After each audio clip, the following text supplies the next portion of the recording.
All right. Well, we've got a lot to get through, so we're going to go ahead and jump into our first of the two books we're looking at, which is Codex Supplement Black Templars for Space Marines. Now, Black Templars, if you are not familiar, Black Templars are, how can I put this charitably, the most problematic of the Space Marine chapters. Are they more edgelordy than the Raven Guard? In a very different way. In a very different way, yeah. In a very different way. How do, again, as someone who has played Black Templars in the past, like I have had a Black Templar army. Explain yourself. Yes, I painted that army years ago, and then I added to it to give it away at the last Midwest Conquest that we ran in like 2019. And I still have some models left over, and it was like that was the assault themed Space Marine army. Yes, there were like Blood Angels could do it as well, especially if they lean into Death Company, but like Black Templars, that was their thing. They're the big assault army, no psychers, they can't stand psychers, and that as the game has gained more and more players. And again, I am not painting all Black Templars players like this because I would be one of those people who have played Black Templars. But there are definitely aspects of the Black Templars fluff that attract not the best people. I'm just going to say that. So if you are one of those people, stop, get some help. But it's also, it's easy to see how the Black Templars attract that element, because I'm dancing around the topic, but basically, so let's get into the fluff and you'll see where the problems come in. The Black Templars are what happens if you took the xenophobia and fear of the unknown of the Imperium of Man, distilled it down and poured it into a set of power armor and made it go fight things. Because the Black Templars they're an offshoot, successor chapter of the Imperial Fists, dating back to the Heresy, or right after the Heresy. Their founder is Sigismund, who was the Emperor's champion of the Imperial Fists. He had his own personal heraldry, which was the Black Templar Cross. And when post-Heresy, Reboot Gilliman decided, okay, so we're going to have to break up the chapters so that no one legion, we're going to break the legions up into individual chapters so that no one force has the power to do this kind of civil war again. Mm-hmm. You have to remember, Bobby G showed up late at the Siege of Terra because of being delayed by the word bearers. So he shows up like chaos. It shows up at the very end to kind of like pick up the pieces. Meanwhile, Rogel Dorn was there on Terra fighting.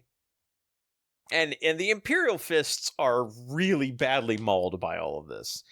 And he does not take kindly to this idea of, why should I break up my group into all these smaller groups? I barely have anything left.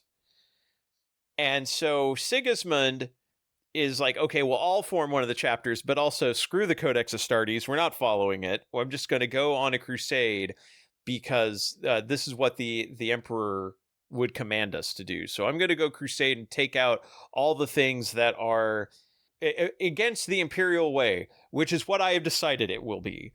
And the Black Templars are also the one chapter that very clearly follows the Imperial Creed, in that they believe the Emperor is actually a god. The Codex supplement is very clear that like most Astartes do not consider the Emperor a god. They consider him the pinnacle of humanity and, you know, the reason that they exist, but they don't consider him divine.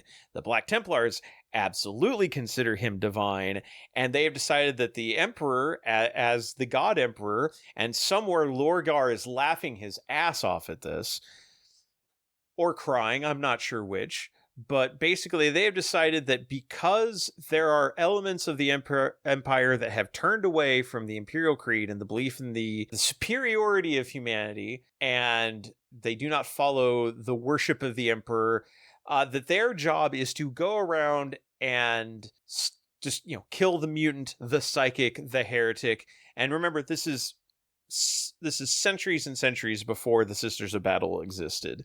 They also are so single-minded in their purely... In fact, there's a section of this book called Weaponized Hate.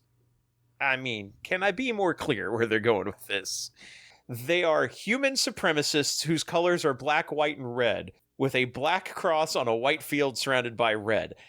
How much more clearly do I have to paint this for you? The book is very clear. They cannot be negotiated with. They consider negotiation is for the weak. If the defenders of a place couldn't stand up to the mutants, that's the defenders' fault for not trying hard enough, and they'll kill everyone. Like, they don't care. In defense of Black Templar players, just a touch, because I absolutely see where you're coming from, and yes, I agree with everything you're saying. In defense of Black Templar army and players, doing all the bad stuff is kind of the point of 40K. Yes. Just make sure you keep it in 40K. Like, right? Yeah, that's the thing. It's like I joke about this with, like, I play Chaos and stuff like that. Like, I don't subscribe to Chaos like ideas outside of 40K. Hopefully that's clear. But right. Like murder's bad. Don't do it. So yeah, like fascism bad. Don't do it.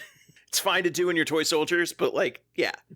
Yeah, it's like there are like we've got like historical games like Bolt Action where there are people who play the Germans in Bolt Action. Mm-hmm. And if they leave that stuff on the table, then we got no problem.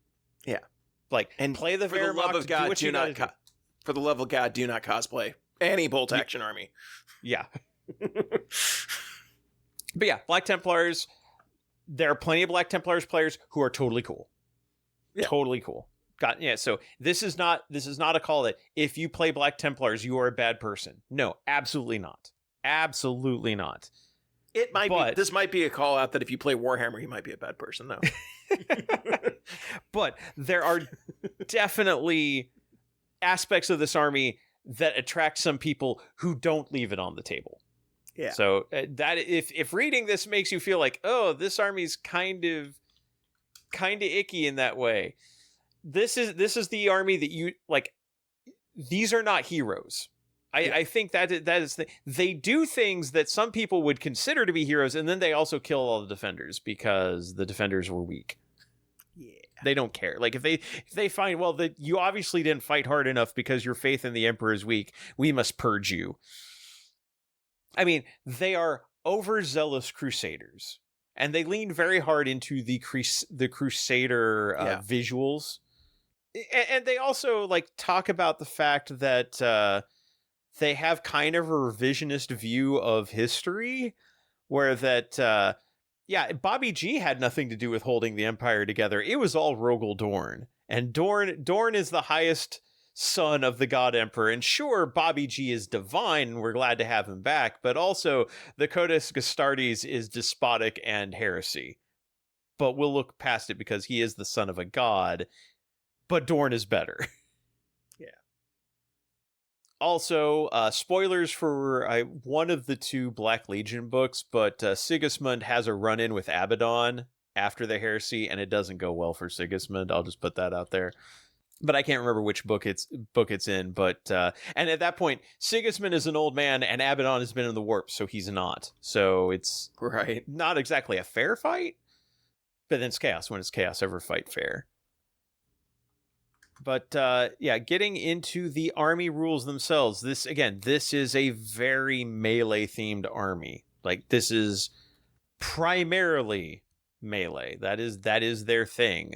They like to fight close up, and all their army rules kind of lean into that.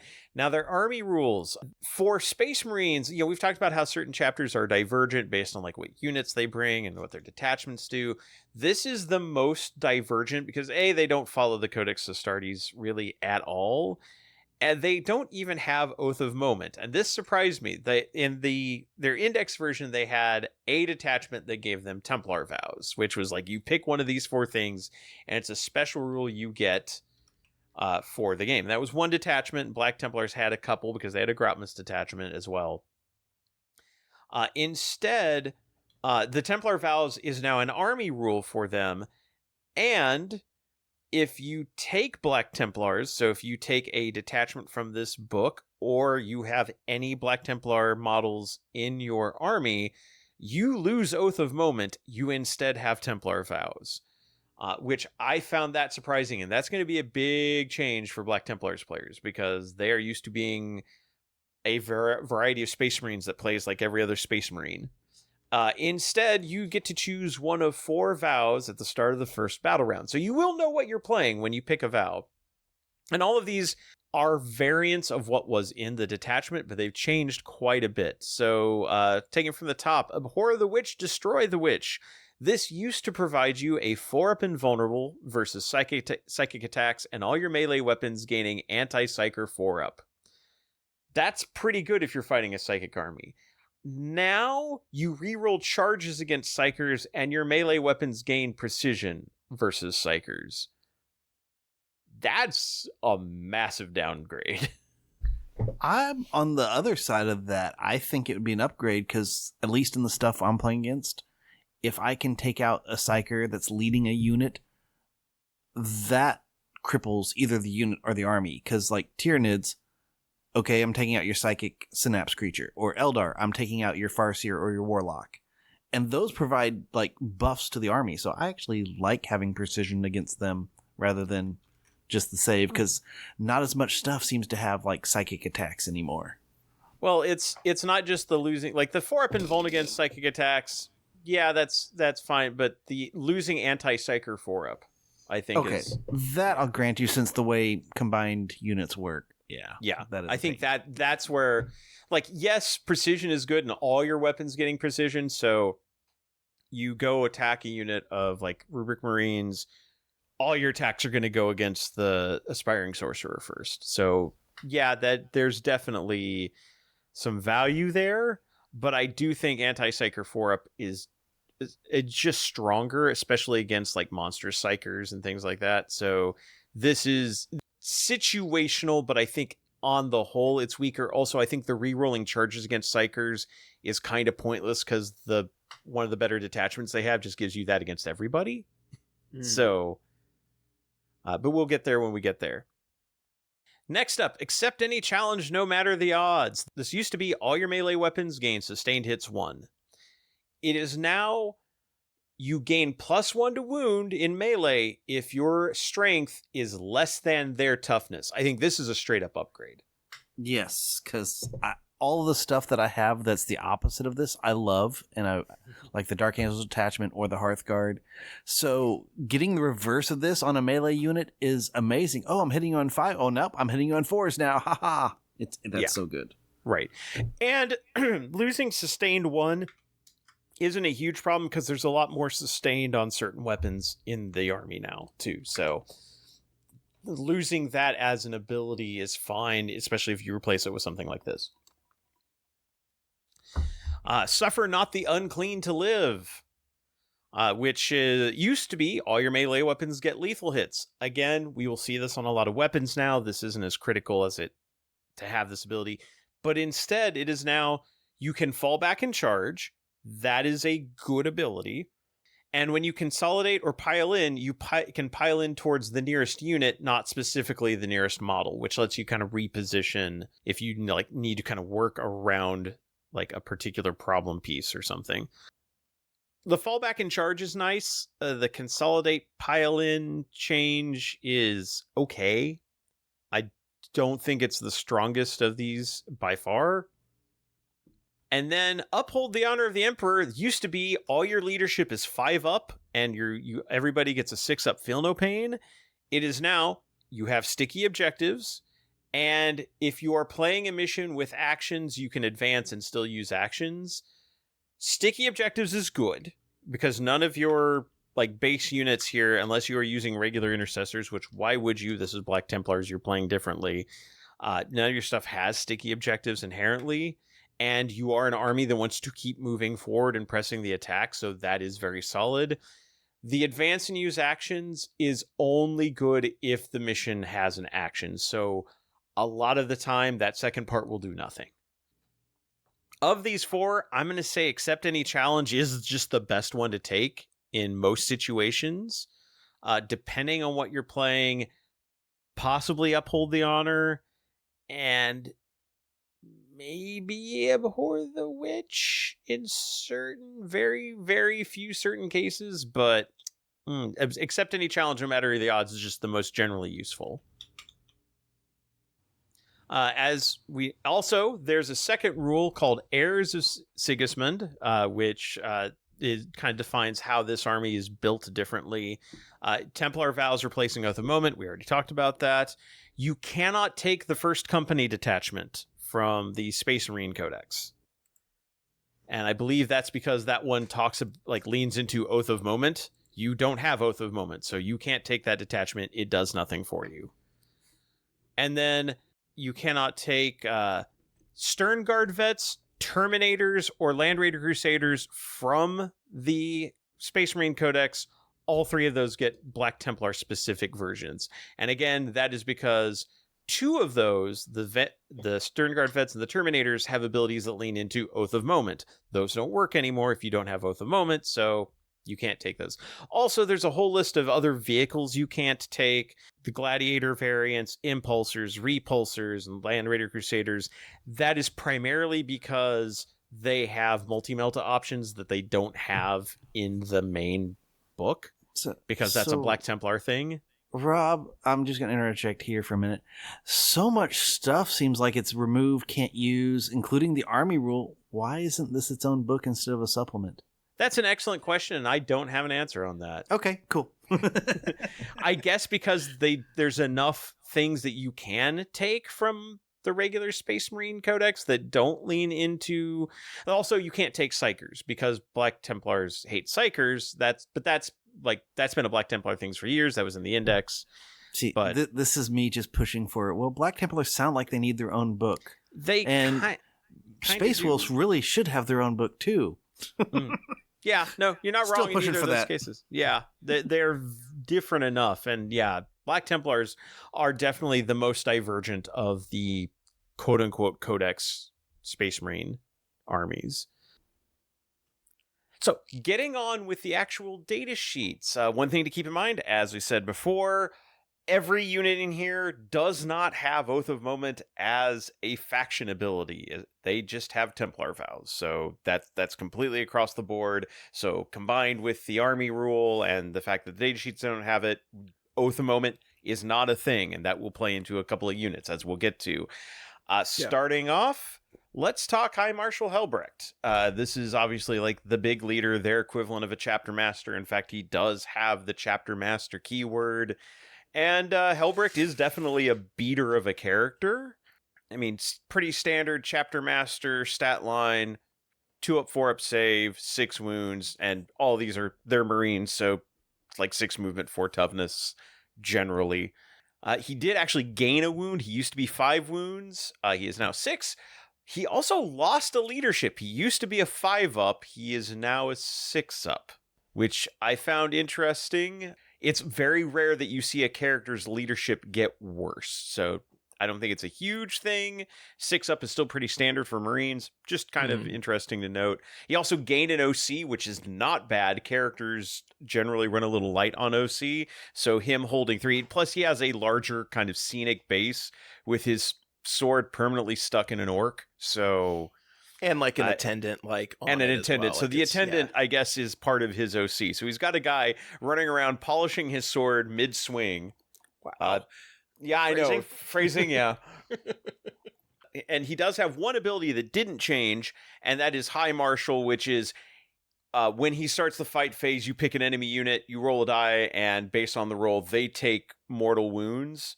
And for every 5 models in his unit, that roll goes up by 1. Considering how big some units can be, that could be like +3, +4 on the roll, which could just about guarantee him getting the max result of D3 +3 mortal wounds. So he can carve up some units just by being there, as long as he's got enough bodies with him. I think it's the Crusader squad can go up to 20.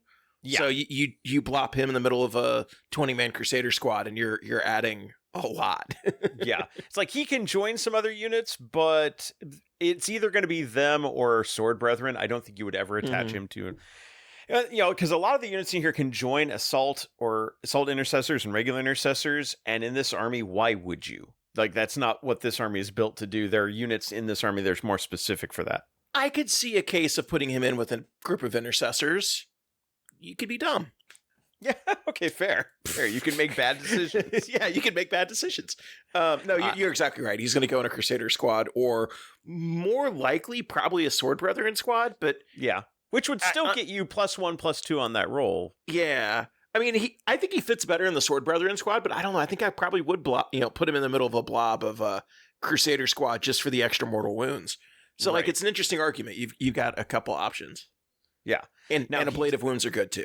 Just a blade of good. wounds, especially to keep characters alive. Yeah. So he did have one ability that did change. It was called Crusade of Wrath, which it still is. And when it used to be, when he was leading a unit, it would give them +1 strength, and they would crit on 5s, which mattered with the older vows because they would provide sustained hits or lethal hits, and so that actually mattered. Since those are not what the vows do anymore, they got rid of that, and they just gave him +1 strength and +1 attack on their melee weapons, which solid. Yeah, and especially like if you put him in a Crusader squad, then your bog standard Crusaders hitting on has strength 5 on the charge. Yeah, that's kind of going back to the vows. I was looking at like the which one was it? The one that gives you the +1 strength if you're accept any challenge. +1 to wound if your strength is lower than toughness. I was thinking about that. I was like, let's say you're facing a knight army, okay. Or you're facing like a Death Guard army, facing something that's really tough across the board. You take that vow, you run a Sword Brethren squad, which is I think strength 5 normally, or a Crusader squad with Hellbreak, get them up to strength 5. Going up against, say, a tough 10 Knight army, or tough 10, tough 11, you're normally wounding on 5s. Now you're dropping that down to 4 with a bunch of attacks. Like, I could see where that could be certain scenarios where that could be really, really good, and like getting the extra like strength point here and there to drop you into the next, 4 up or 5 up, and then being able to add 1 on top of that. Like the flat 1 damage bonus in certain scenarios could be really, really good. So yeah. Well, and then it bumps him as well because it's a unit he's leading. So his strike attacks, as his sword does the whole strike sweep thing. Either his strike goes from 6 attacks to 7, and from 8 strength to 9. Yeah, that's and crazy. And if you take accept any challenge, which I still argue is the best vow. Yeah. Now he's like strength 9 and pretty much wounding every vehicle on 4s. Yeah. And then that's really good. and his sweep is 12 attacks, goes to 13 at strength 7. I mean, he is very deadly with the right unit attachment and with the right vow. I think he's a solid character. No question about that. As a chapter master level character should be. Yeah, exactly. Moving on, we've got Chaplain Grimaldus, one of the heroes of Hell's Reach from either the Second or Third War of Armageddon. It all blends together. It's Armageddon-y violence. Well, and there's also, I think in the Snipe and Wib video where they were doing the 4th edition Templars Codex, they mentioned that there's like 8 different Hell's Reach things in 40k. So yeah, it's pick one of the Armageddon things, maybe. Yeah. But the book Hell's Reach talks about him, which is by Aaron Dembski-Bowden. It's a fantastic book, highly recommended. One of my favorite books, and especially because I am a former Black Templars player, I really did enjoy reading it. So Grimaldus himself, he is their high chaplain, the one named character chaplain they have. Not a lot of changes with him. His stat lines stayed pretty much the same. He still has 3 Cenobite servitors with him who are squishy and are there to take hits, basically. Yeah. But they also carry around relics for him. Although I do think it's interesting when we get to how his relics work, it doesn't matter which servitors die. He still has access to all 3. Yeah, I thought that was an interesting, because is that how it worked before, or was it like tied to specific? Back in the day, it was basically like, this is like pre-8th edition, I think, or it may have been 8th edition, but I was playing before that. But it used to be like 3 aura abilities if you had and the aura abilities would go away as you lost the individual relics. Now it's just one of those standard, you pick one of these 3 abilities. thing that we see on a lot of characters now. He did get an extra attack with his Crozius, which is a very solid strength 6, AP -2, 2 damage, a slightly better or pretty close to the standard version of what a chaplain has normally. It's just he has extra attacks and hits on 2s.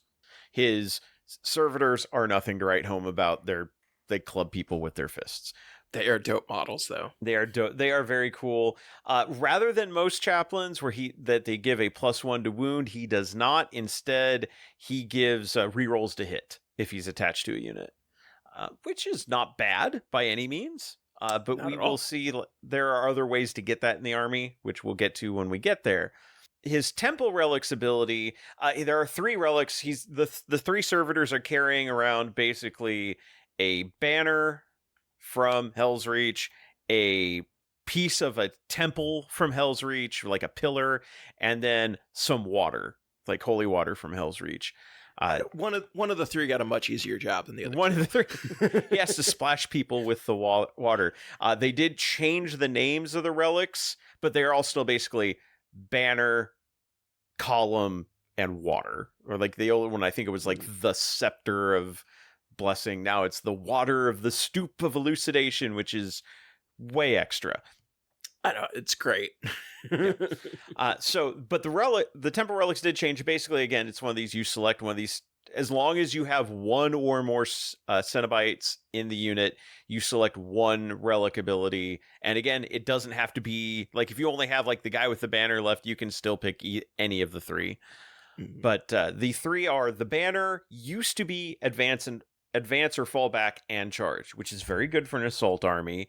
It is now +1 to advance and charge rolls. Good. Yeah. It's still good. I don't think it's as good. No, not at all. But it's still decent. The column used to be a 5-up feel no pain, which Grimaldus has built in normally, but this would give it to the entire unit. It is now just +1 toughness. Honestly, this is one where I look at it and I'm like, this might make him worth taking. Again, you take him, you put him in a large Crusader squad, and then you pop that, and now everything in the unit's tough 5. Yeah, that's pretty spicy. And then the water or scepter, depending on which version you were looking at, did not change. It improves the AP of melee weapons in the squad by 1.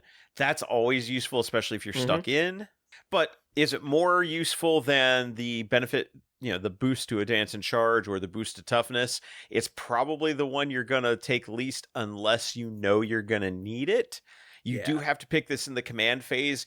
All of these would be better if you could pick them at like the charge phase, but the toughness one, you'd want to pick like it lasts until your next command phase. So the timing on all of them is a little bit weird. I get why they do it in the command phase. I think that's fine. I think you're probably going to go with the toughness, but it's good to have the flexibility. They add 1 to advance and charges there if you need it, because there's certain times in the game where you want to make a longer charge or you need to have that certainty. There's other times where that like the AP is going to come in helpful. So I like the flexibility, but I think you're probably going to stick with the tough, the +1 to toughness. Yeah, it's just the most generally useful against everything. Because like you don't need the AP against like an Imperial Guard army unless you're like trying to wade into their tanks, maybe. Well, and there's certain, we talked about it before, like on the die curve of a D6, 4 to 5 strength, strength to toughness, 4 to 5 is a huge difference. Just like 8 to 9 or 9 to 10 is a huge difference. So being able to make a large blob squad tough 5, that makes them a lot tougher and a lot more resilient, especially if you're facing something like, Eldar, it's tough 3, like all of a sudden, that just makes them that much harder to hit. So, yeah. One thing I do like that they clarified is, much like with Votann, the Cenobite servitors do not take up space in transports. Very nice. So nice to see that they've kind of taken the stance now with rules that add like non-optional add-on characters that are attached to characters that they can themselves attach to a unit don't count against transport capacity. So nice to see that consistency. Yeah, for sure. Moving on, Emperor's Champion. This is your third named-ish character, because he's not an epic hero, but he has a rule that says you can't have more than one. So he's not an epic hero, technically, but he acts like an epic hero. But he is traditionally been a character killer, and oh boy, did they lean into it in this one. But first off, he's also a little bit like Lucius in that he's both lone op and a leader. He gained lone op now, so you can run him by himself, and he's not bad by himself, but he doesn't add a lot to units that he leads. He does have an ability that kinda helps. He's got 8 inches of movement, which makes him the fastest guy on foot in this book, for sure. He's already got 2 up, 4 up save, 5 wounds. He has the Armor of Faith. This is something he had before, which basically first time he fails a save, the damage is 0. And that's per phase. So somebody shoots him and you fail the save, you take no damage. Then later somebody fights him and he fails the save, he takes no damage. Very solid survivability there. He's armed with, like, shooting, nothing much. He's got a bolt pistol. But melee, he's got a weapon called the Black Sword, which has a sweep attack, which is solid, 10 attacks. But more importantly, he has a strike. And the Black Sword was always precision. It is now also anti-character 5-up. So it doesn't care how tough the characters are, you will always wound them on 5s. Nice. Which, no, that's very good. Yeah. And now that strike is also strength 8. So there's not a lot of characters where you would ever wound them on 6s anyway. And if you somehow give him devastating wounds, which, hey, he has an ability that grants devastating wounds. Because he had an ability called Sigismund's Heirs. It used to just be he was +1 to wound characters. Because again, he was there to fight characters. Now, and this is the few things he does kind of give to his units. Each time this model's unit declares a charge, if one or more targets of that charge have the character keyword, which again is any unit that has a character attached as well, add 2 to the charge roll. That's very solid. Once per battle, when this model's unit is selected to fight, if that unit is within engagement range of 1 or more enemy character units, this model can use this ability. If it does, until the end of the phase, melee weapons equipped by this model, so just the Emperor's Champion, have devastating wounds. So now that anti-character 5-up is doing dev wounds on 5s, which is very nice. Yeah, it's pretty good. You can attach him to units. Again, it's questionable whether you would. Because with Lone Op, he doesn't necessarily need the ablative wounds, especially if you can hide him. Although, with table sizes, 12-inch Lone Op doesn't last nearly as long as you think it might. No. This is the one argument where I could maybe see taking, like, Uphold the Honor of the Emperor, where you get, like, the sticky objectives. Yeah. Because he is a Lone Op and can move up to 8 inches, I could see you taking that vow and running him around as a solo objective just to tag objectives. But I also don't know if that's the best use of him. No. Like, it's weird to take the Emperor's Champion and use him as like an action monkey, Yeah, that's the thing. It's like, but like, that's why the Uphold the Honor of the Emperor vow is so weird, because there's not a lot of units that, in my opinion, can fully take advantage of it. As we'll go through the rest of these, like, most of these move 6 inches, which is normal Space Marine movements. If you had other things that could also move fast and take advantage of that vow, then it could be really useful. But this is really the only unit that can take advantage of it with the extra movement. So, I don't know. I don't think I would do it for flavor, because you want him stuck in melee, but that's at least an option. I could see I could see that maybe happening, but yeah. Again, he's better as a character killer. I see maybe running him in a squad of Sword Brethren just to give him more ablative wounds, like a 5-man squad of Sword Brethren. Getting the extra 2-inch charge against characters for the whole unit's not bad. And he fits in really well with Sword Brethren. Like, just they have similar profiles and like are wanting to take on similar targets. So that's a good use of him. He's a beast. I see it both ways, where it's like the anti-character 5-up stuff is like, well, why isn't it better? I could see both sides of it, though, because even then, like, with the devastating wound triggering off the anti-character, like, if it was 4-up, that's a lot of devastating wounds. So, I don't know. So moving on, we've got the Marshal and Castellan. Now in the Index, these were functionally Captain and Lieutenant. They had the same abilities, they just had slightly different names and fewer weapon options because the models don't have weapon options. So like the Marshal had a mastercrafted power weapon because that's what the model has. There is no Marshal with a power fist. The Castellan could take a chainsword or a power weapon because that's the option that the model has. They've instead decided to make them unique and change their abilities. So, for example, the Marshal no longer has the Captain abilities of Rites of Battle, which is a cheaper stratagem for his unit, or Finest Hour, which is 3 extra attacks and devastating wounds once per battle. Instead, he has Inspirational Exemplar. While he's leading a unit, their melee attacks crit on 5s. And Pious Fervor, every time the model's unit is selected to fight, add 1 to their attacks of this model's mastercrafted power weapon for each enemy unit within 6 inches of this model to a maximum of 3. That's generally only going to get you +1, but there may be cases where it's like +2 or +3. I'm assuming it's not going to count attached characters as separate units because they are considered 1 unit for rules purposes otherwise. Yeah. But that does mean, his mastercrafted power weapon also has 7 attacks up from 6. So now it's going to be 8 attacks minimum when he's charging, or when he's in engagement range, just when he's selected to fight, doesn't even have to charge. So 8 attacks. Plus, also, the mastercrafted power weapon gained lethal hits, and that is something we are going to see on several units, is all their mastercrafted power weapons are lethal, which then makes that critting on 5s really matter. Mm-hmm. Meanwhile, the Castellan, who used to be a lieutenant, lost the auto-lethal hits and fall back and shoot that lieutenants generally have. Fall back and shoot does not really fit this army anyway. They want to fight. Sure. He also gained attacks and lethal on his mastercrafted power weapon. He gained 2 attacks up from 4 to 6.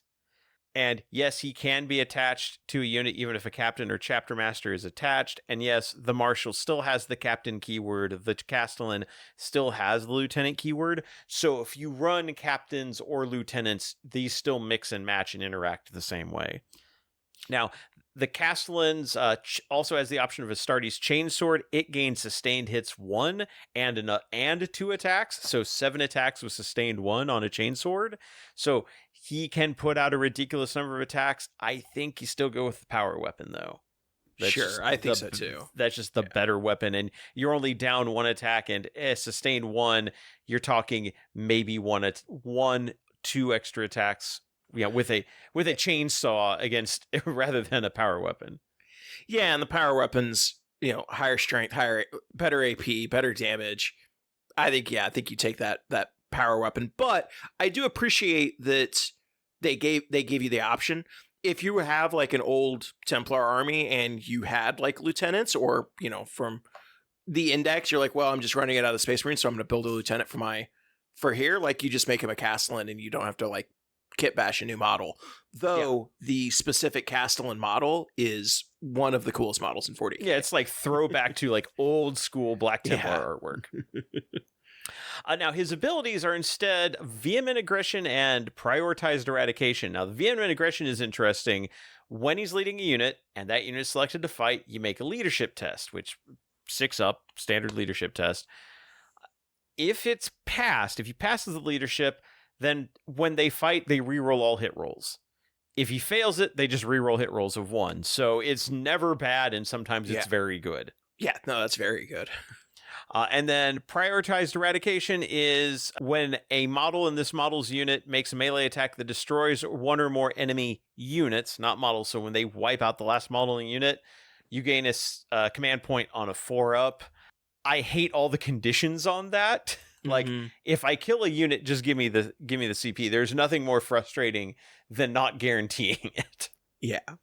Yeah, I don't know. I don't know that I love all of the CP point shenanigans in the game in general. Yeah. But, it's one of those things where it's like, okay, sure, you're going to get a benefit potentially. I understand not just giving you a flat like CP for it, because you can throw him in some big units. You can pretty much, so I get not guaranteeing it, but I'd rather it be something else.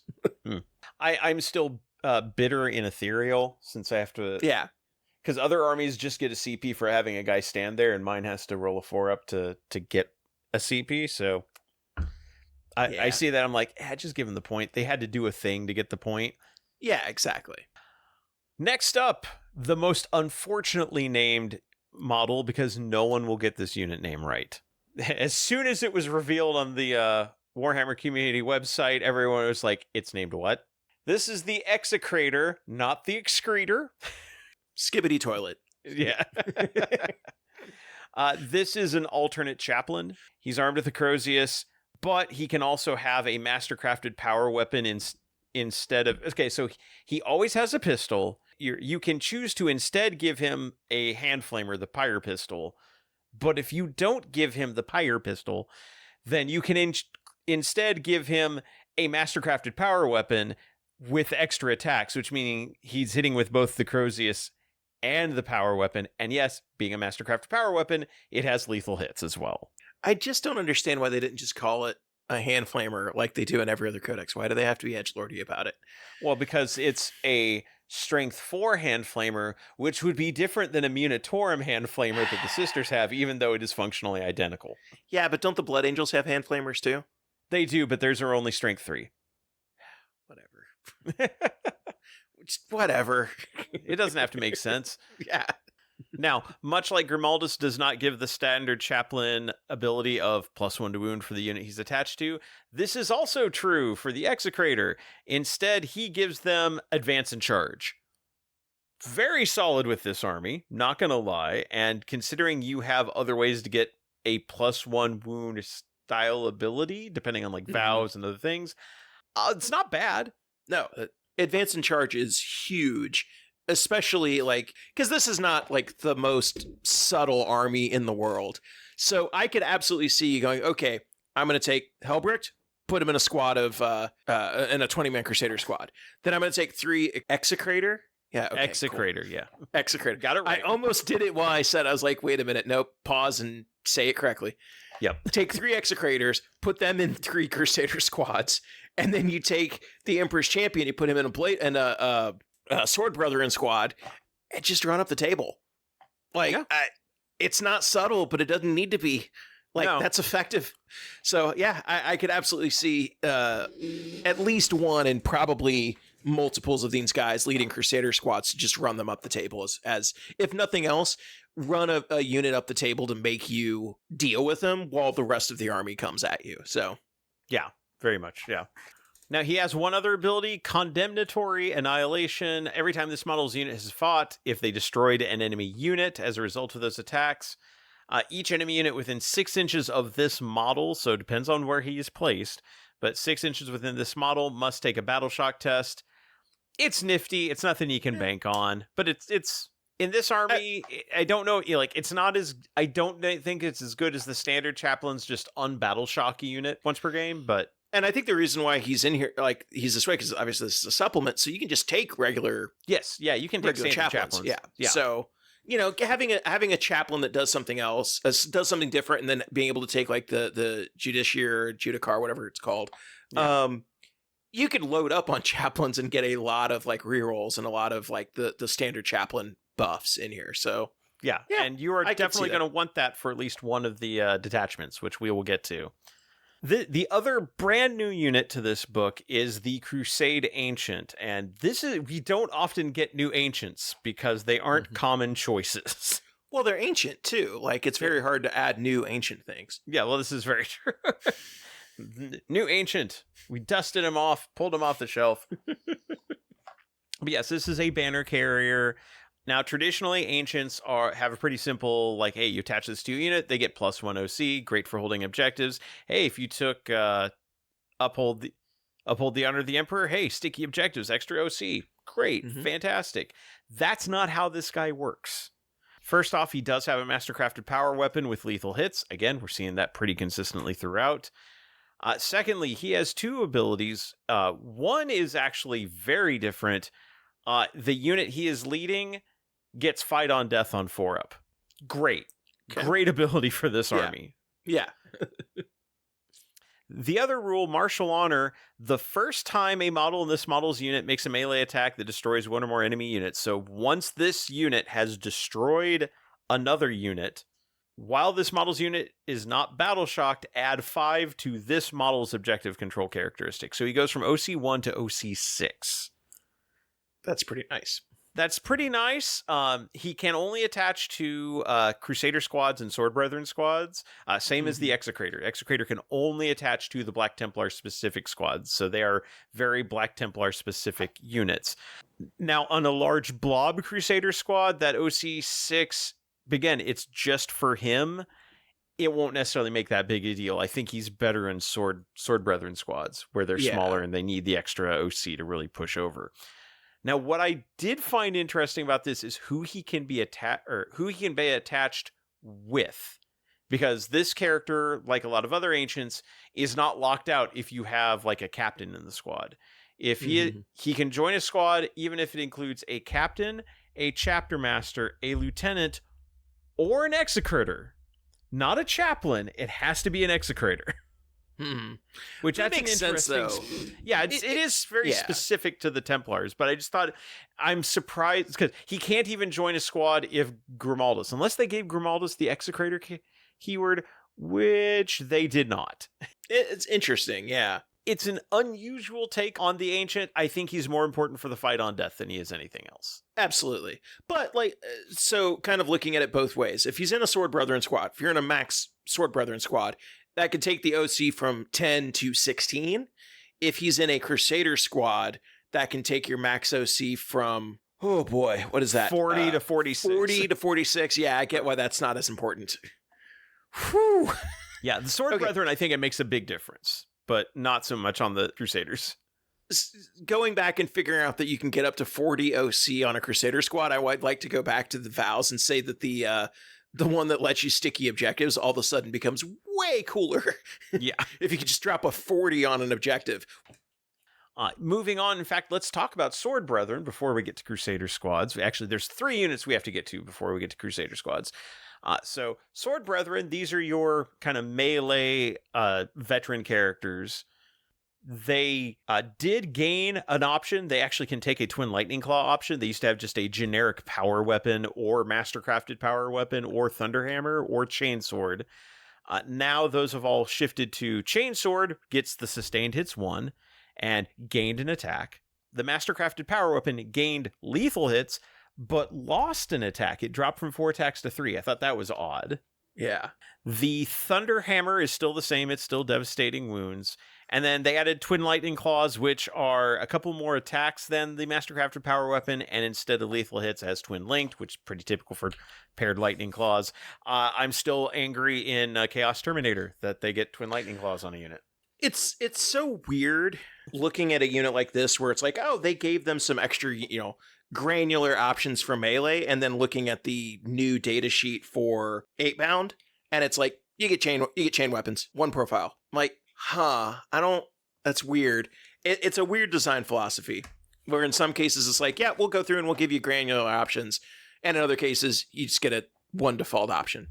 Yeah, well, it's just a weird design thing. The other codex we'll look at has the same problem.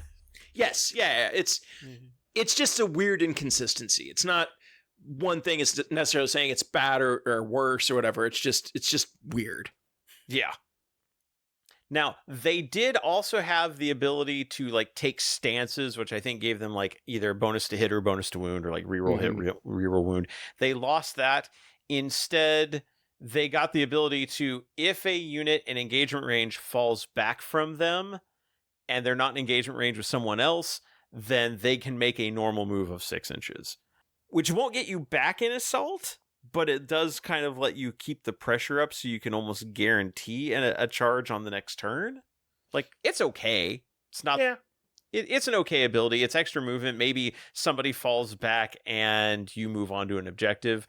Generally, though, this army isn't going to want to wait for you to fall back. They're just going to want to murder you. Yeah, exactly. Moving on, now we get Stern Guard Vets and Terminator Squads. Both of these are equipped identically. They are statted identically to their Space Marine Codex versions.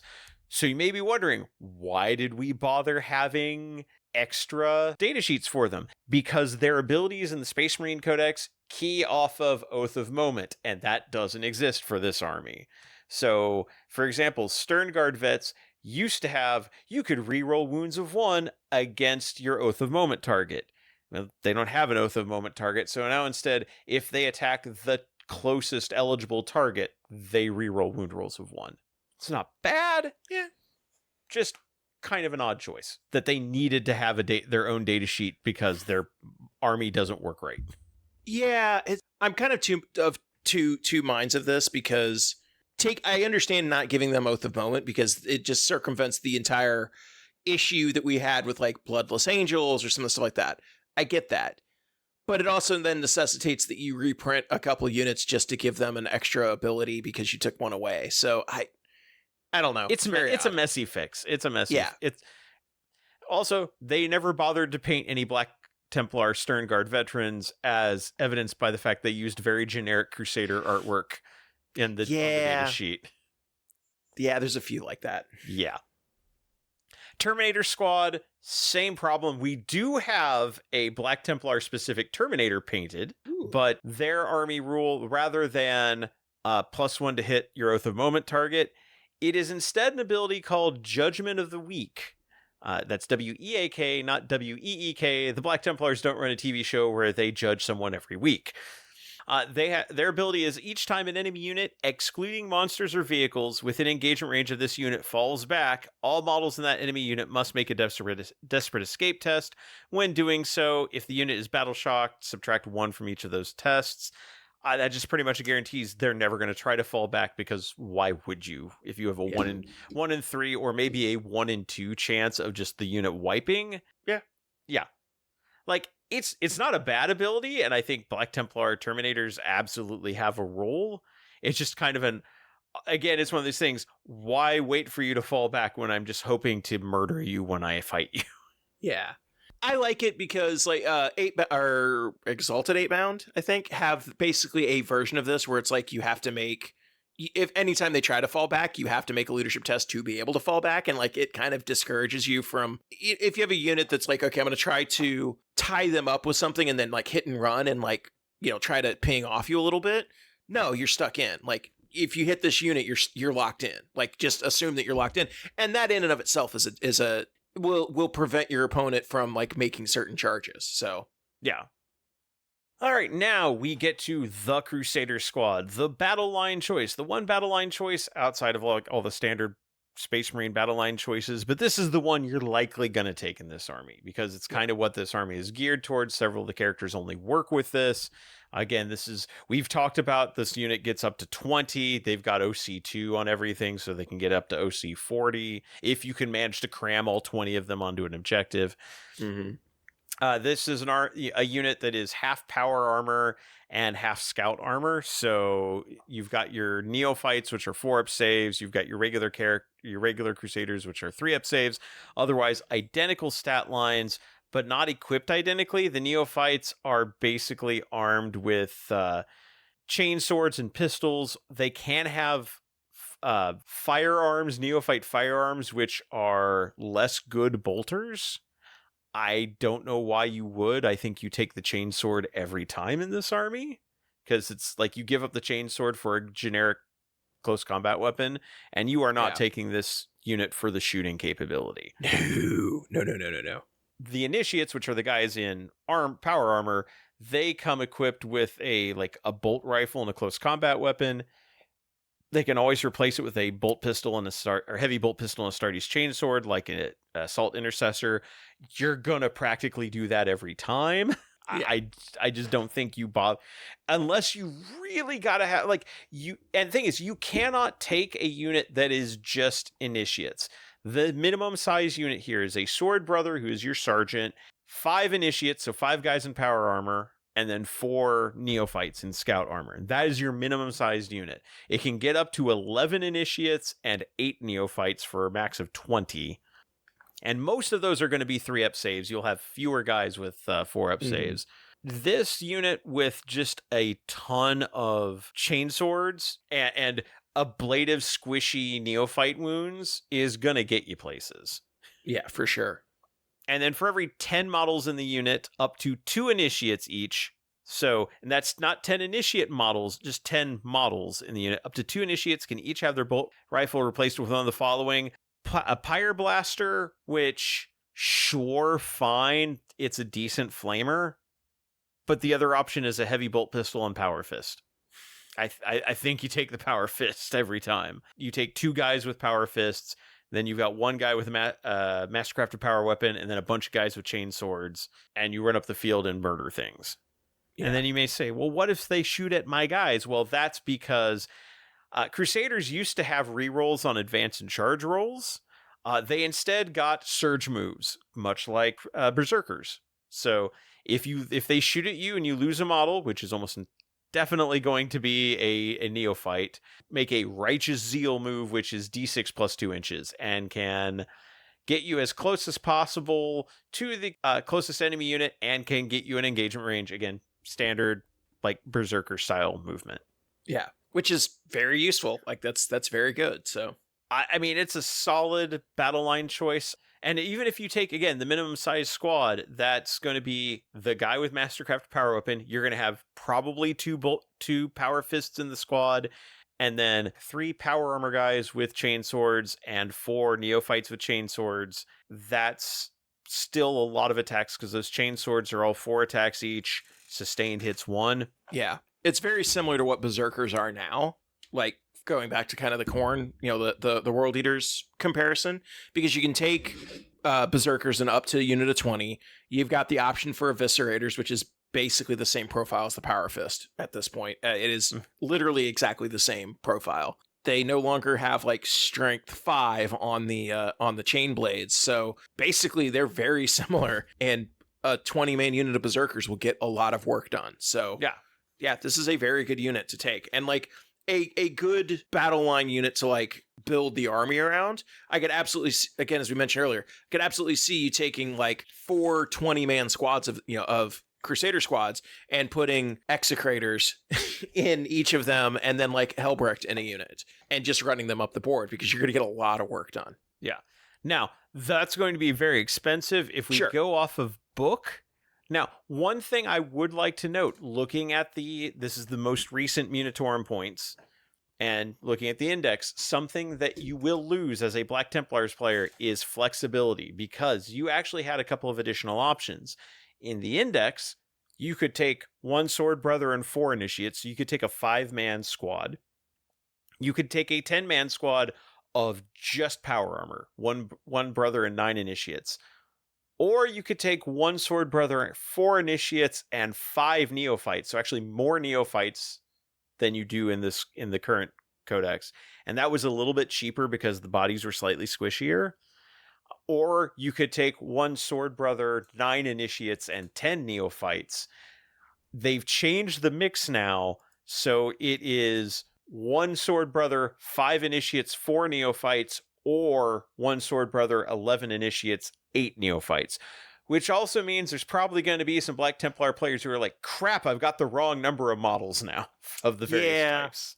That is going to that could suck. Hopefully you have enough models that you can make it work. Pulling it up right now as I ask this question, what does the box come with? A Sword Brethren, 1, 2, 3, 4, 5 guys with Power Armor, and 4 in Neophytes. So there's your answer. Yep. So that's your answer. That's why it changed. Yep. And then you double that box. You turn the Sword Brother into another Initiate, and that's exact. Yeah. So basically, it's like, do you buy 1 or 2 Crusader squads?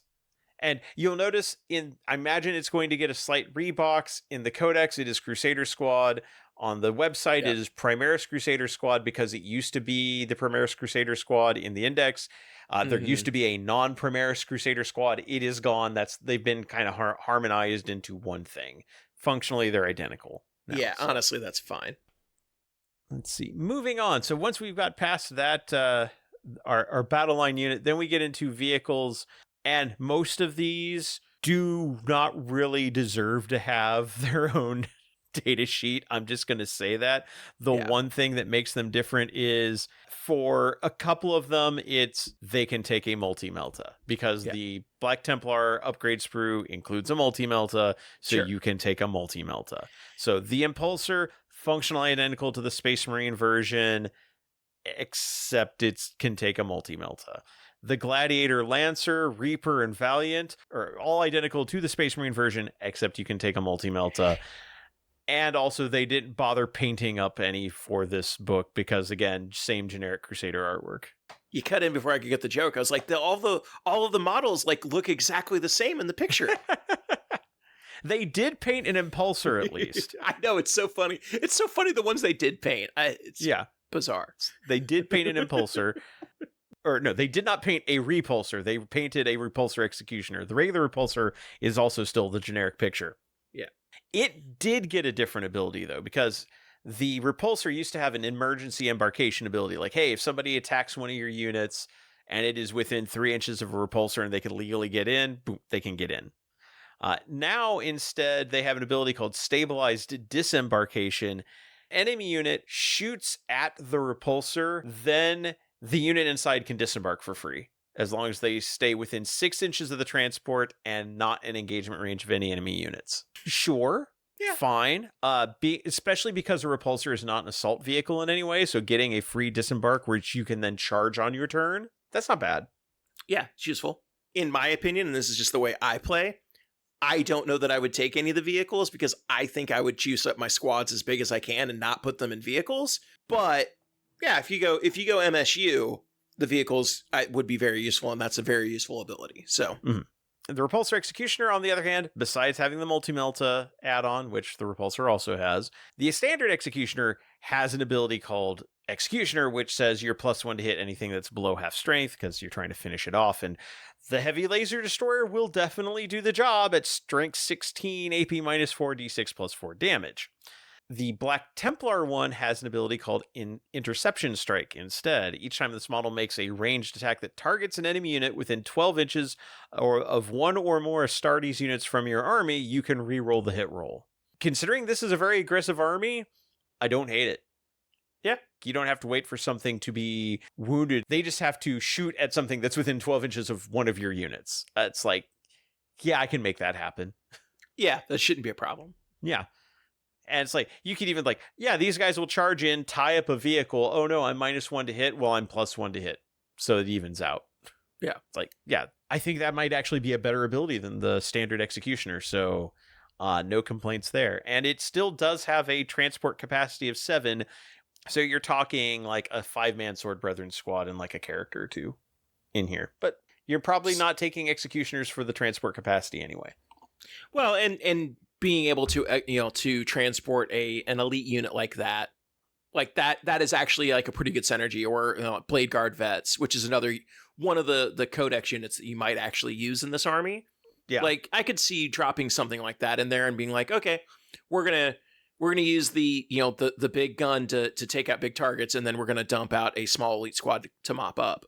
So yeah, if only like the Marshal or the Castellan could join Blade Guard Vets. Oh, that would be so good. That they cannot. And then finally, the Land Raider Crusader, which also has its own data sheet. And this one does have an additional rule. So it still has an assault ramp, so you can still charge after it moved. Fantastic. That's, you need that in this kind of army. Thematically, Crusader fits the rest of the army. Yep. The new ability is called Legacy of Jerulus. Interesting. It's just very clumsy to read. In your shooting phase, after this model is shot, select an enemy unit hit by one or more of those attacks. Until the end of the turn, each time a friendly model that disembarked from the transport makes an attack that targets that enemy unit, reroll hits and wounds of 1. So it has to shoot something, and then the units inside have to have gotten out that turn before the shooting, and then when they shoot or fight the thing, they can reroll hits and wounds of 1. It's not terrible, it's just clumsy. It's very limited marker light. Yeah, very, very limited marker light. But also, like, that is kind of what the Crusader's there for, is, again, kind of tagging and softening up targets for the melee unit that's inside. So, yeah, thematically it fits. Right. And remember, the Crusader is equipped with like hurricane bolters. It's not going to be there to blow up vehicles. It's going to be there to chew up infantry, which then that's a good target to charge after. But then you also have the option of the multi-melt if you do want to like tag a vehicle with something. So that is all our data sheets. So now that we know what the army is built to do, let's look at the detachments. As this is a codex supplement, there are 3. The first one is going to be your generic detachment, the one that is the most well-rounded. And in this case, it is the Companions of Vehemence with the ability reroll advance and charge rolls for everything in your army. Every Adeptus Astartes in your army rerolls advance and charge rolls. Again, why bother taking Abhor the Witch, Destroy the Witch? Because now I don't reroll against Psychers, I reroll against everything. The only reason why I would ever take Abhor the Witch is in the very limited scenario that you are facing, like Grey Knights or Thousand Suns. Otherwise, it just doesn't seem like it's worth it. Which against Grey Knights wouldn't do anything because everyone's a Psyker there, and it's not like rubrics where there's a Psyker. Look, man, I'm trying to come up with a reason why you would take that one. There is not. there is absolutely not. This is a good detachment ability for this army. Reroll advance and charge rolls. Yeah, just full stop melee armies that can control your advance and charge. Like that's exactly what you want. Yeah. Your enhancements are interesting because they are chaplain or justiciar only. So, which confirms justiciars do not have the chaplain keyword. But the Crusader squad does specify that if you could join an intercessor squad, you can join a Crusader squad. So, that's good. You're still fine on taking any units like this army hasn't figured, doesn't have specifically worded in. So your enhancements, Incendiary Animus for Chaplain or Justiciar only, improve the AP characteristic of melee weapons equipped by models in the bearer's unit by 1. So this gives you one of Grimaldus's 3 relic abilities. So you can make a tiny Grimaldus with this, sort of. Yeah, okay. Oathbound Exemplar, any Adeptus Astartes infantry model, add 1 to advance rolls made for the bearer's unit. Solid, which is also part of Grimaldus's relic ability. If the mission pack you're using has actions, you can advance and perform an action, which now gives you half of Uphold the Honor of the Emperor. Merciless Denunciation, again, Chaplain or Justiciar only. You can, every time you make a melee attack, you can reroll the hit roll, which gives you another one of Grimaldus's abilities. And then Zealous Vanguard, Astartes model only. Models in the bearer's unit have Scout 6 up. Okay, that one's solid. Yeah. I mean, none of these are bad. I just find it interesting that they're cribbing notes from Grimaldus for the most part, or parts of your other vows. Yeah, interesting. Yeah, it's an interesting concept, but yeah, all useful. Yeah. Again, it just shows uphold the honor of the Emperor. That sticky objective thing matters if you're playing missions that don't have actions. So, for example, most of the Crusade missions, or like the bunker missions from White Dwarf, or even most missions from matched play, like from the chapter approved book, unless you pull like one of the few secondaries that might have an action. Like most of the time, that one's never going to, like Oathbound Exemplar will only be the +1 advance rolls. Yeah. So just keep that in mind. Hopefully it's priced accordingly when the final points come out. The +1, the add 1 to advance rolls, like, isn't bad. Extra, an extra +1 on your advance rolls, like, that's good. Like, yeah, it's not bad. It's better if you know you're going to be doing actions, but it's still useful by itself. Yeah. Your strats, we're not going to get too deep into these, but just kind of quick rundown. You've got a pile or consolidation of 6 inches instead of 3. You can't combine this one with a second strat unless you have a chaplain or justiciar. The second strat lets you make a consolidation move where you don't have to end up closest to the closest enemy and model, which is useful. But again, you can only combine those 2 only if you have a chaplain or justiciar in the unit. For the Emperor's Honor, your weapons get precision, Pious Enmity, Reroll hit rolls of 1 if you target a monster or vehicle unit in the fight phase. You reroll reroll wounds of 1 as well, which again plays very nicely with accept any challenge. Mm-hmm. And then a couple of defensive ones. Somebody ends within move within 9 inches of one of your chaplain or justiciar units. You get to make a retribution move of d6 inches, and you can move into engagement range. Or Dread Crusaders, somebody charges you, they have to make a battle shock test at -1. Okay. Yeah. They're fine. They're basic. Having 2 strats that lean into pile or consolidation moves seems a little unnecessary. I guess it depends on how much space you're planning on taking up.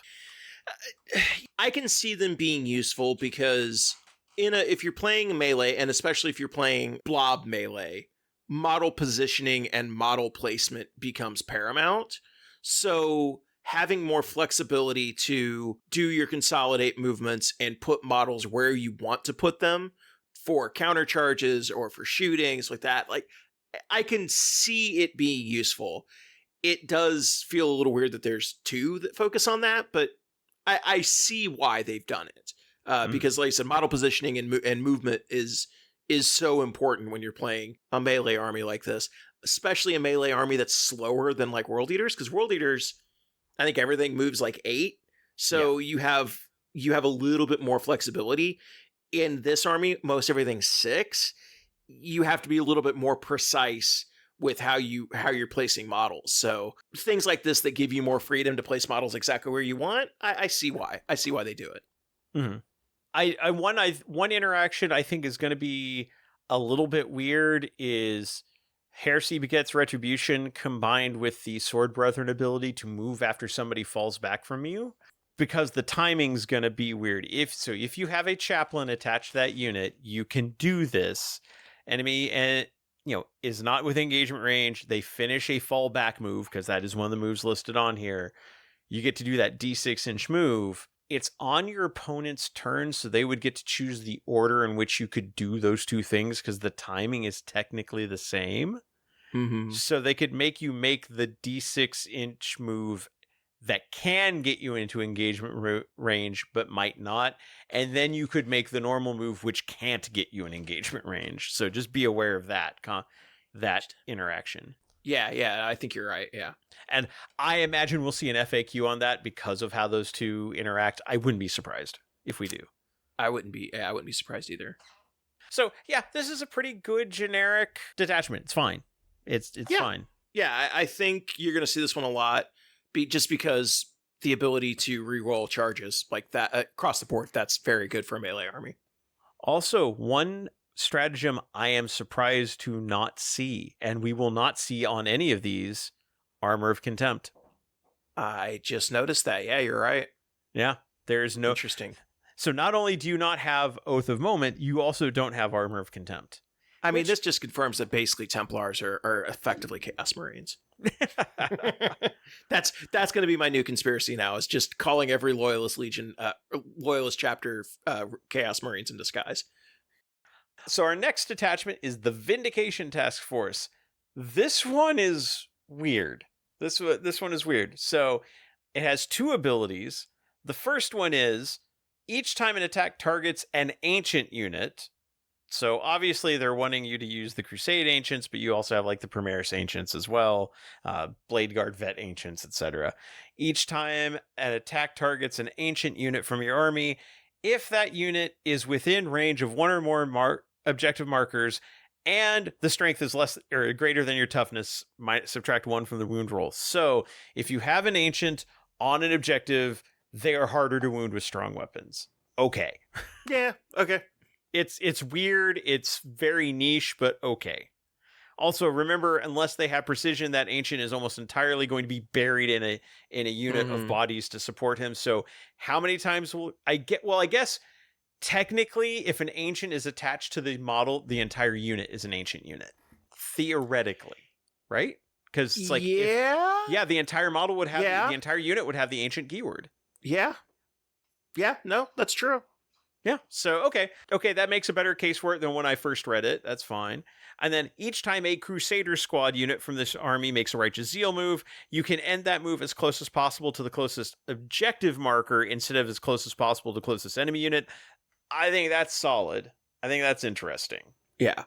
Yeah. No. Again, as I'm talking about, like with the ability to like place it, break restrictions on how you place and how you move models around. The big Crusader squads are going to be, it's going to be, positioning's going to be really important with them because they do only move 6.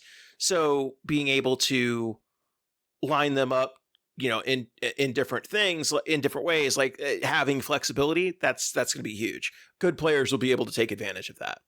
Yeah. Enhancements. 2 of these are for Ancients. 1 of those 2 is for Crusade Ancients only. So obviously they want you to take the new models.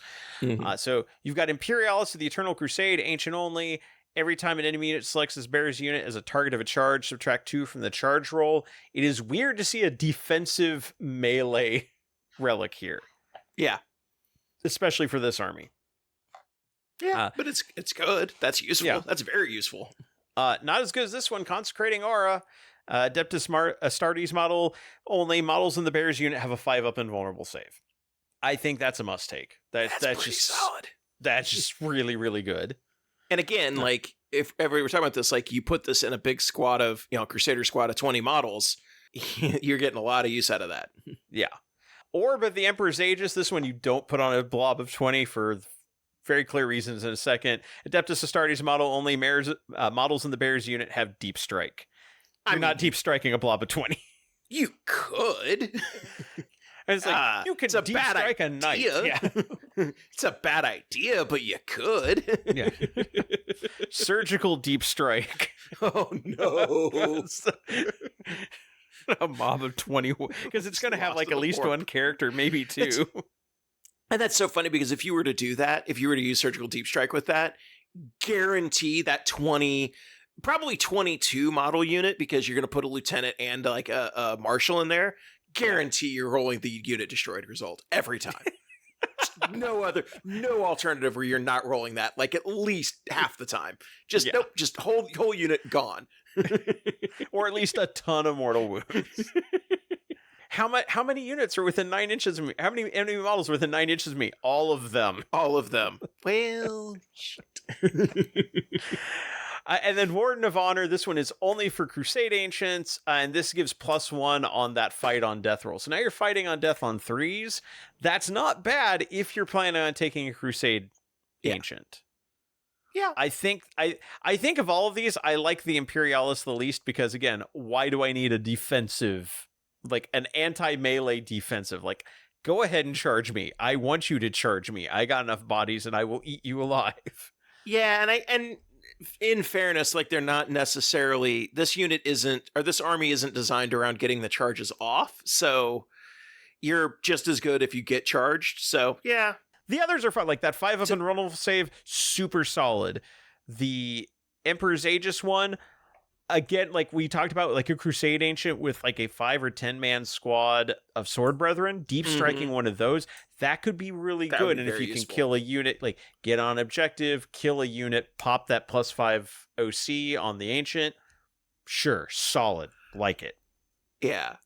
I guess what I'm thinking as far as the Imperialis, like just a scenario I was thinking of is like, if you're fighting World Eaters, like a dedicated melee assault army, or Blood Angels that like need to get the charge on you because their ability is to get the charge, having that -2 to like deter or blunt, and avoid some charges would be huge. Because if I've got a 20-man Berserker unit standing there, they're like, I need to get the charge because I need the bonuses on the charge.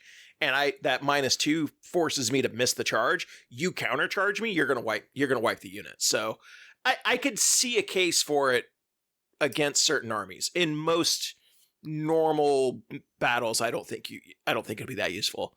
In most games, like say you're facing Ultramarines or Death Guard, they're not really wanting to charge you anyway. They're probably going to want to stay as far away from you as possible. So I think it's really only if you're facing another dedicated melee army that's really useful.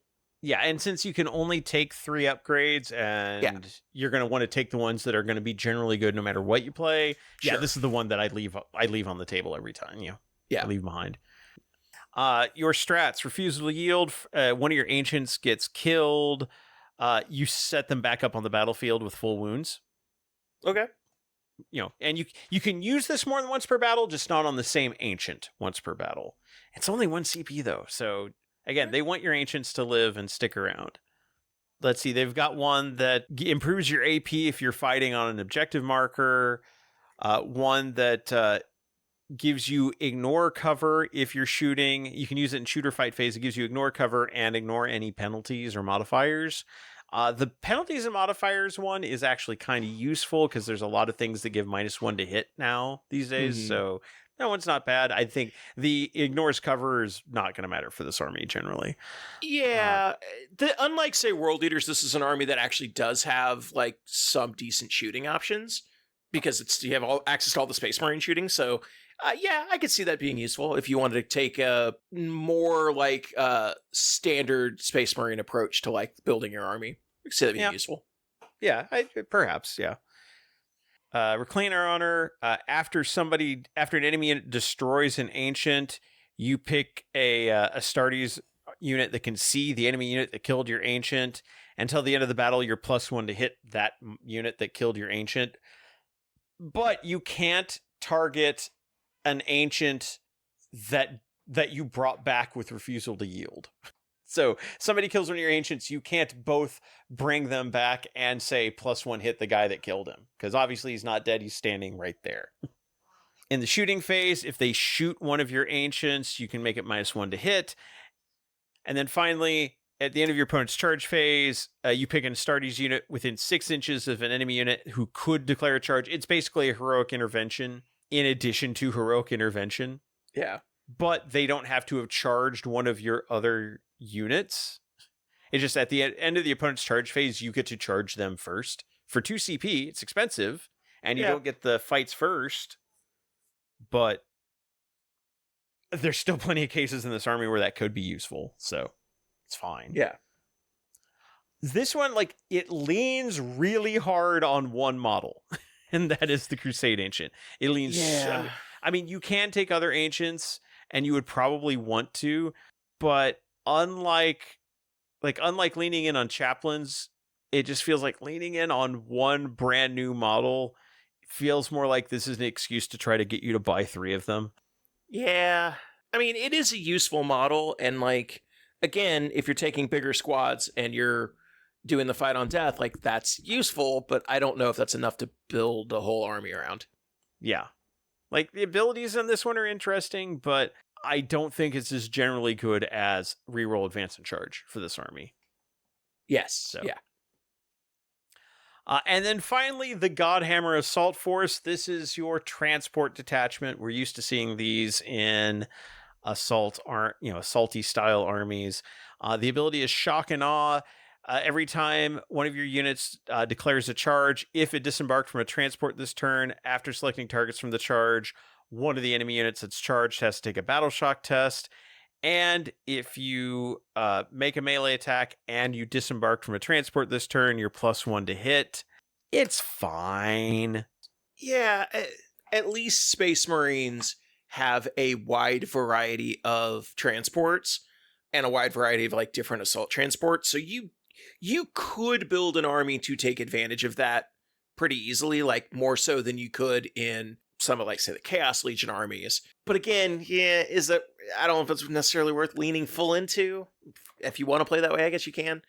But yeah, I don't know. I think I would rather throw down 20 main units and run across the board than worry about putting them in transports. But the battle shock component is interesting, but it's like, I feel like I've seen this before and somewhat better. The units that are the armies that really seem to play well with battle shock are the ones that also give you leadership debuffs. Yeah. And there's no leadership debuffs in this. Like, there's no ability to make those tests harder on their own, Whereas like Night Lords or I think Emperor's Children actually like have some debuffs in there and ways to play with your leadership.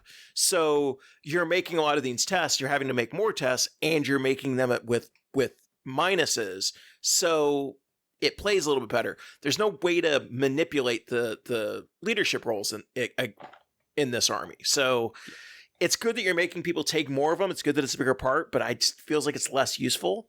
And the other thing is any of these, like you get when you get out of an assault, you're going to use this like a couple of times a game, 2-3 times, maybe more if you really build your army around it. But also, one of the problems that other detachments like this have is how many of your vehicles allow you to get out and charge after the vehicle moved, other than Land Raiders. There's not many. Yeah. I was looking at Gore-Track Onslaught, also for World Eaters. Theirs is +1 to charge rolls made for the unit, and they have Lance, so they get the +1 to wound on the charge. I feel like that one's a better version of this, too. Yeah, no, I agree. Yeah. I think what makes this better is the fact that just Space Marines have more vehicle options, so there's more options for assault vehicles. But yeah, like I don't think the army rule is as good as either of the other two. Well, and your assault vehicles are still very expensive. Like, again, you're not running a lot of Land Raiders. You're not running, you just can't afford to, not if you want to actually take units to put in them. For sure. So your enhancements, Paragon of Fury, add 2 to the strength characteristic of melee weapons equipped by the bearer. Every time they make an attack, if they disembark from a transport this turn, add 1 to the damage. It stacks nicely with the detachment rule, but again, it's only going to trigger like the +2 strength is always on. That's nice. Yeah. The +1 damage is going to happen like once. Yeah. Which I guess is the same as saying once per battle it does this. Battle Psalm per center. Each time a bearer's unit declares a charge, if an enemy unit takes a battle shock test as a result of the shock and awe rule, which is the detachment rule, subtract 1 from that battle shock test. Here's your one way to manipulate it for one guy. For one, for one charge. unit in one time. Yeah. Is that worth taking up an enhancement slot? It better be cheap. Yeah. Augury Server Host. At the start of your shooting phase, select an enemy unit within 12 inches invisible to the bearer. Until the end of the phase, they can't have cover. Sure, fine. Yeah. Again, shooting army. This is going to be the shooting aspect of your army. That's not bad, but it has to be within 12 inches of you, which means you want to probably take it has to be of the bearer, so it couldn't affect any of the tanks or anything either, because the tanks aren't characters and can't take up. Yeah, I don't see the benefit, because I guess you pick somebody who can't have cover and then someone else shoots them. So you have to get, so I guess you combine this with the Repulsor Executioner. Yeah. Because at least it plays around nicely with their, hey, if I shoot at somebody within 12 inches of one of my Marine, another one of my units, I get +1 to hit. So now +1 to hit and they don't get cover. You have to take a couple of particular things to make it work. Yeah. You're basically using bolt pistols as marker lights. So, Yeah. And then Herald of Sacred Slaughter. In the declare battle formation step, the bearer starts the battle embarked within a dedicated transport. That dedicated transport has scouts 9 inches. Keep in mind that is dedicated transports, which is limited to, let's see, in this book, I don't think any of them are dedicated. The Impulsor is a dedicated transport, isn't it? Yes. Okay. So the Impulsor is a dedicated transport, and then Rhinos, of course. But none of these people are. All these people are Tacticus, so they can't fit in. Yeah. You can't put Crusaders in there. It's useful because being able to scout vehicles is useful. Is it better than some of the other stuff? Probably not.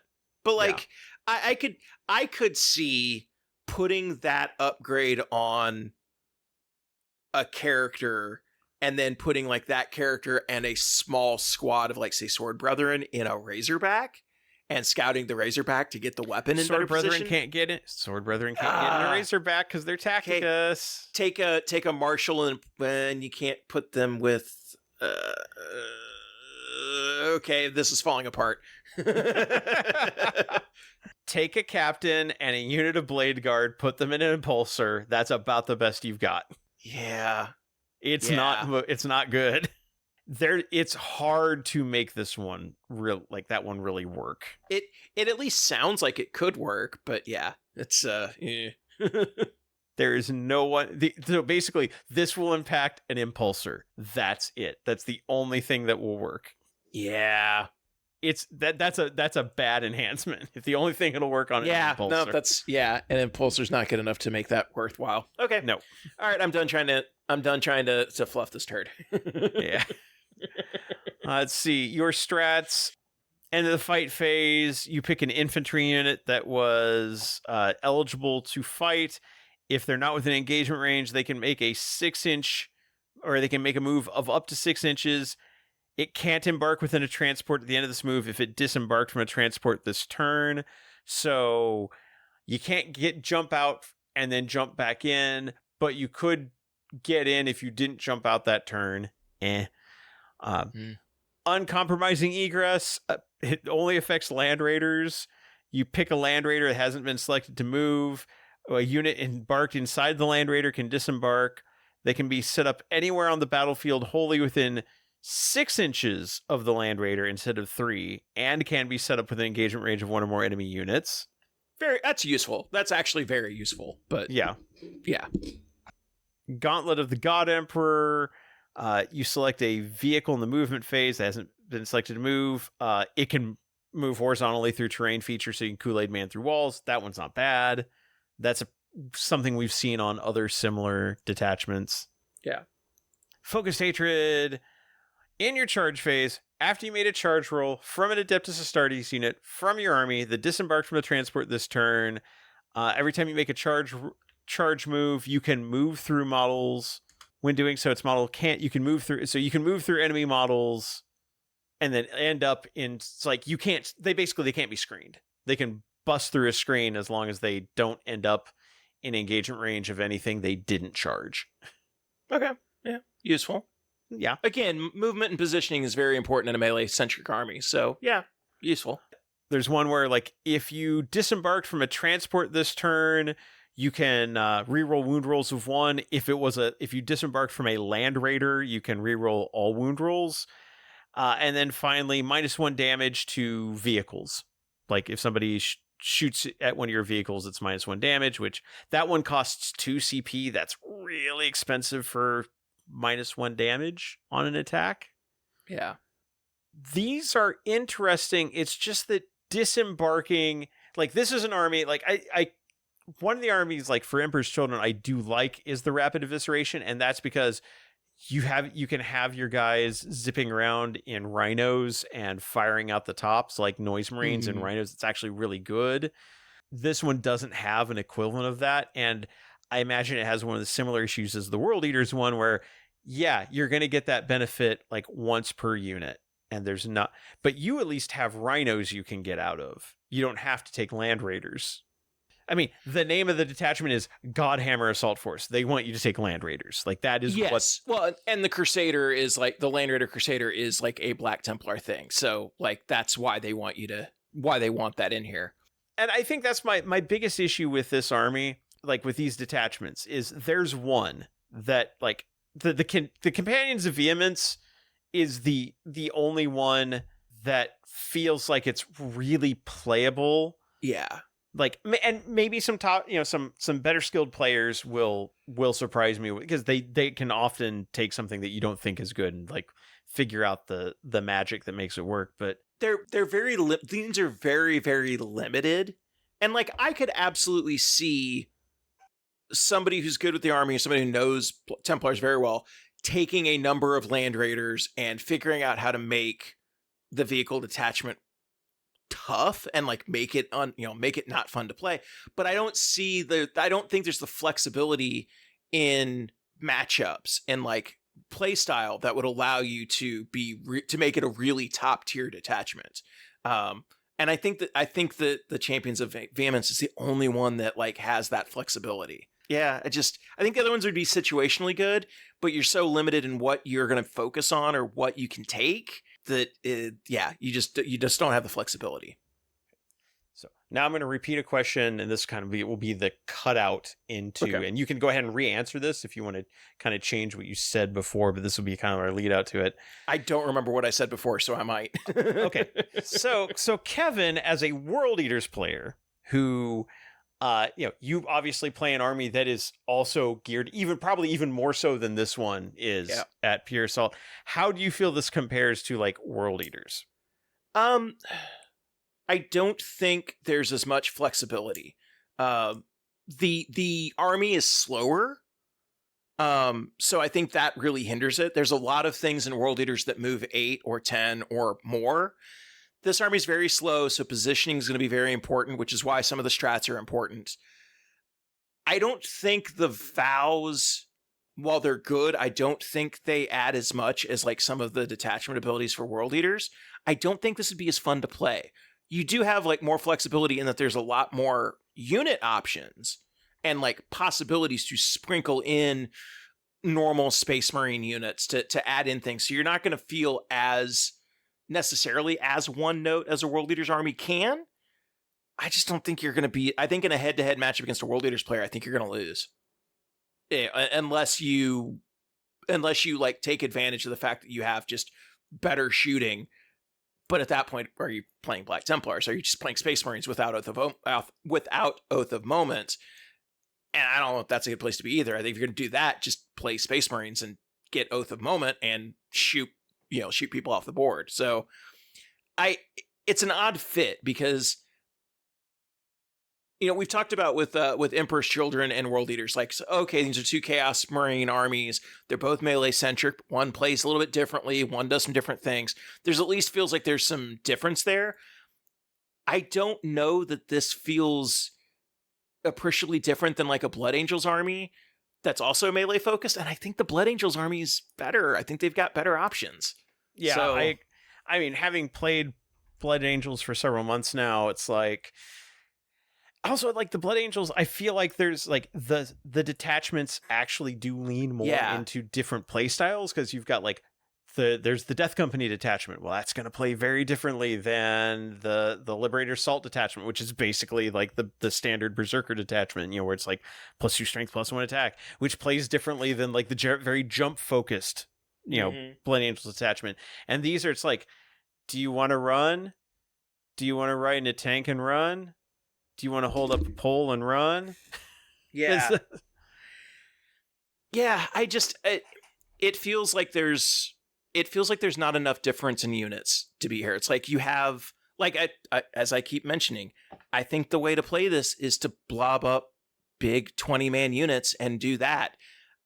And then maybe take a couple of the smaller units for like specialty melee and stuff here to take on bigger targets. But that's very different than how like a Blood Angels assault army is going to work or how a World Eaters assault army is going to work. You can absolutely blob them up, but you can also take 6 units of 8-pound and run these small elite units around and take things out. So I don't feel like you can do that. I don't feel that like the Sword Brethren are kind of your elite melee unit, but I don't think they're as good. I don't think they're as useful. So no.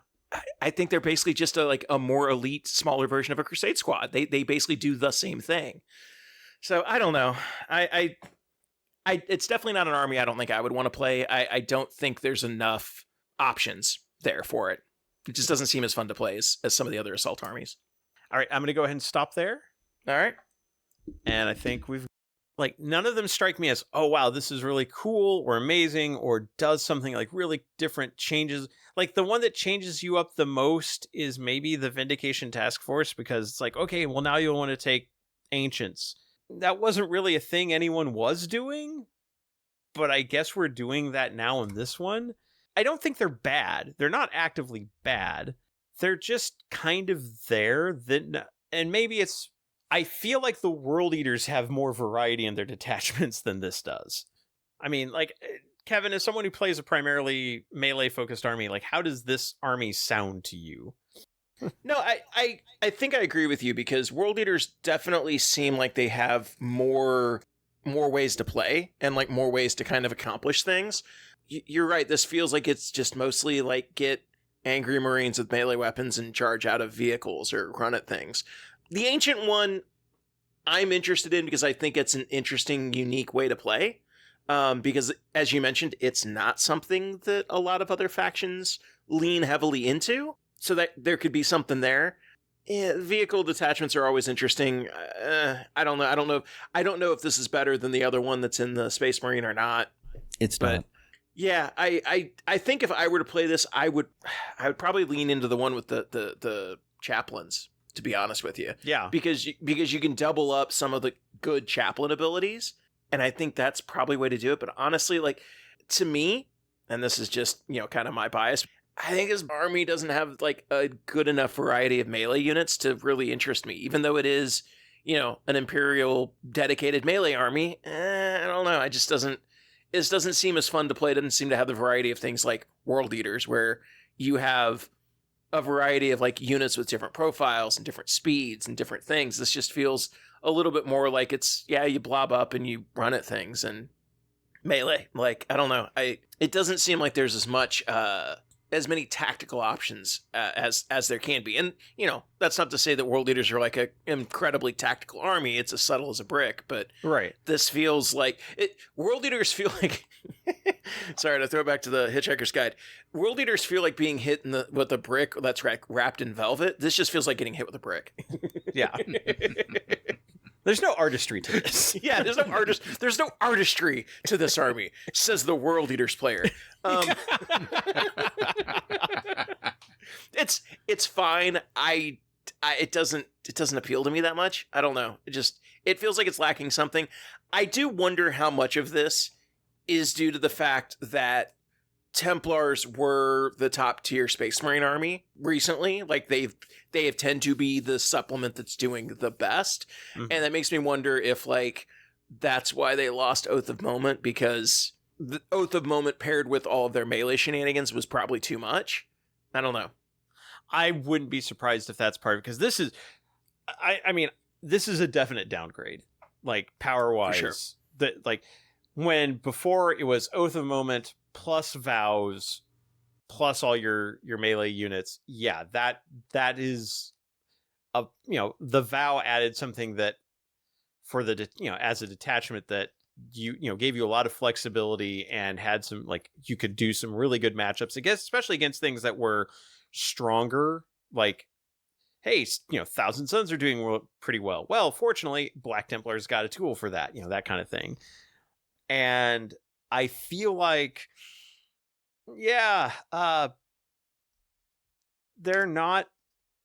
definitely toned down. I think, they move it. I think moving a lot of the Vow ability, like the sustained hits and the lethal hits, into particular weapon types, I think that kind of fits nicely. Like, they are better at hitting than regular Space Marines, and that's, or at least getting more attacks, getting lethal hits, like, that's fine. I think that works, and making that work independently of what vow you take, okay, that's cool. The vows are different. I think the only one that feels like a general slight downgrade is Abhor the Witch.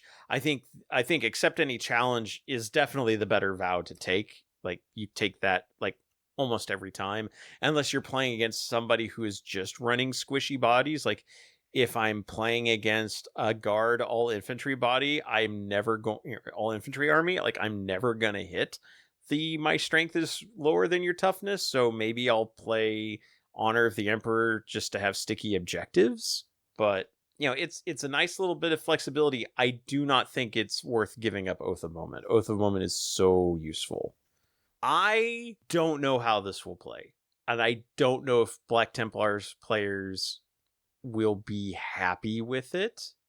It does, like, I have a feeling they're going to see this as just a major downgrade, even though you get theoretically a couple of extra ways to play. But I don't know if you get anything from running these detachments over Space Marine detachments.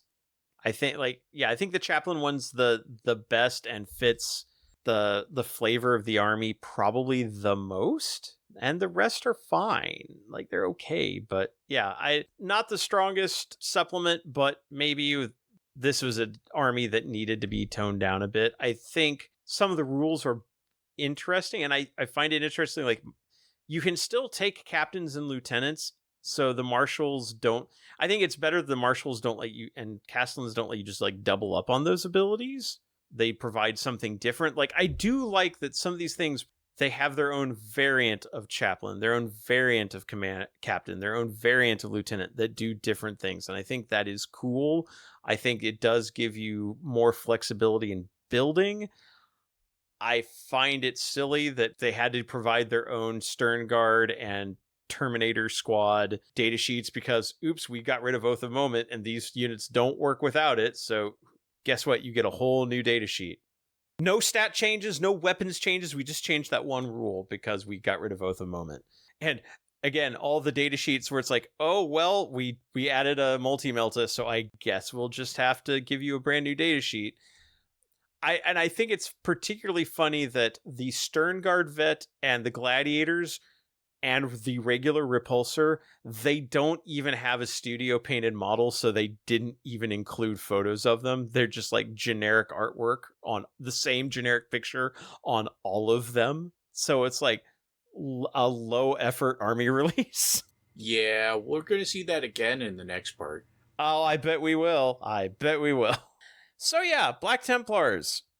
Kind of underwhelming, really. I expected better. And again, this is, again, as a former Black Templars player, I'm not against people playing Black Templars by any means. And I think, if you're one of the Black Templar players who's totally cool and just, again, leaves the hate and xenophobia and supremacy on the tabletop and, is fine. I feel bad for you because this just, it's got some interesting things, but it feels like you're going to have to relearn your army a bit, and you are missing one of the major tools that you had in your arsenal, and the rest of it, I don't know if it makes up for it. All right, well, that was a lot for this first part of the show, so we are going to go ahead and take a break, and when we come back, we've got one more codex to look at, and that is not a supplement, it's a full codex, and that is Codex Grey Knights. See you in a bit.